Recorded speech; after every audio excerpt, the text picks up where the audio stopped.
What is up, guys? It's Doo Poker here, back for another video. So today we're going to talk about a river exploit that is pretty important.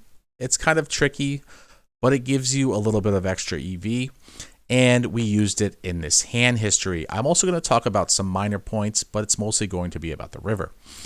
Now, in this hand, we have King 10 off. We are in the big blind. The button RFIs. We decide to defend.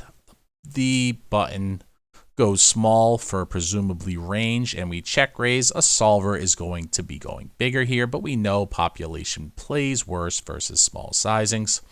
On the turn is kind of an important consideration. I use bet 75.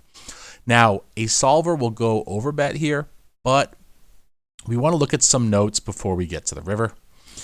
So if you want to calculate the EV of the turn bet, I'm just going to quickly go through this because I don't want this to be too math oriented. But when you bet the turn, there are three outcomes: villain calls, villain folds, or villain raises. You want to figure out the EV of the turn bet. You need three pieces of information: the call percentage times the call EV, the fold percentage times the fold EV, and the raise percentage times the raise EV minus our bet size. So when we do all the math, you guys can check this math. I've checked it many times, but I'm pretty sure it's right.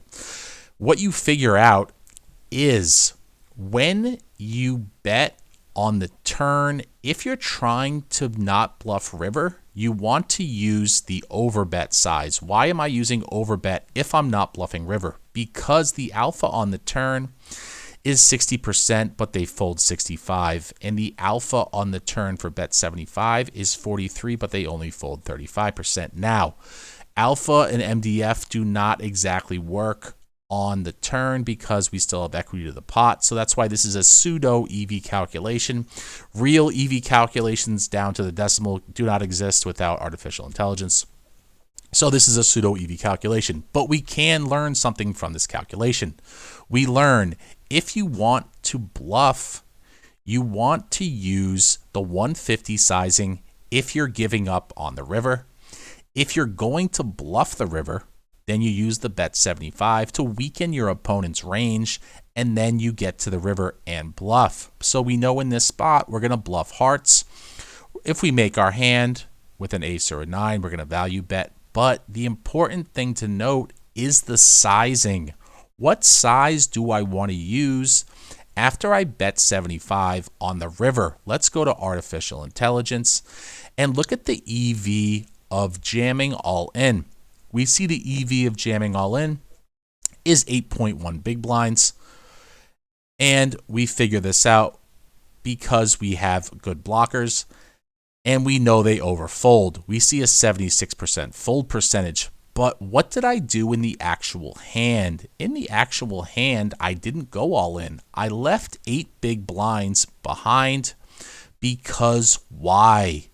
You want to leave a little money behind because past a certain threshold, opponents will not distinguish between an all-in and an almost all-in. We see this from data. Let's go to the EV of jamming almost all-in. The same percentages of folding, but the EV goes up. So when you're bluffing on the river, you always want to leave a little money behind against an unknown reg as an exploit. This exploit will increase your EV by a couple big blinds because past a certain threshold. Now that threshold can vary depending on the spot, but in this spot, my opponent's not going to distinguish between a 2x pot bet and a 2.1x pot bet. He's going to play roughly the same. Both folding frequencies will be 76, so I save myself a little bit of money when I bluff, and in this case, it worked out for us, and we got the bluff through. So a couple points to understand. If you're bluffing on the turn, use the bet 150 sizing if you're not going to bluff river. If you're going to bluff river, use the smaller sizing to weaken his range. Once you get to the river, do not go all in. Almost go all in, leave a little money behind because past a certain threshold, opponents are not going to distinguish between a 2x pot bet and a 2.1x pot bet. All right, guys, if you enjoy this type of content, please give me a like, please give me a subscribe. New video every single day, 9 a.m. Eastern Standard Time, and I will see you guys in the next video. Take care.